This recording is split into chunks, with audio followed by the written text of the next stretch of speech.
Hi friends, 60 seconds ఛాలెంజ్లో మన second video ఇది onion pakodi. First challenge ఎవరైనా చూడకపోతే కింద ఉన్న లింక్ని ప్రెస్ చేసి వీడియో చూసేయండి. ఇప్పుడు 4 ఆనియన్స్ని నీట్గా పీల్ చేసి కట్ చేసుకోండి. కట్ చేసుకున్న తర్వాత ఇందులోకి ఒక 4 పచ్చిమిర్చి తీసుకోండి. పచ్చిమిర్చి తర్వాత కరివేపాకు వేసుకున్న తర్వాత కొంచెం అల్లం ఎల్లిగడ్డ పేస్ట్, కొంచెం కారం, కొంచెం ధనియాలు లేదంటే ధనియా పౌడర్, నేను ధనియాలు వేసుకున్నాను, అండ్ కొంచెం సాల్ట్ వేసి దీన్ని బాగా మిక్స్ చేయండి.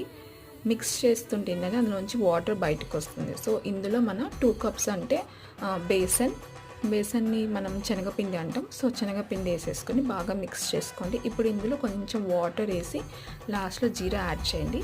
ఇప్పుడు స్టవ్ వెలిగించుకొని కడాయి పెట్టేసి అందులో కొంచెం ఆయిల్ ఫ్రైకి సరిపట్టు వేసుకొని అంతేనండి. ఈ పకోడీ మిక్స్ అందులో వేసేసి మనం పకోడీ వేసుకోవడమే. ఫ్రెండ్స్, ప్లీజ్ ఈ వీడియో కానీ మీకు నచ్చినట్టయితే ఛానల్ని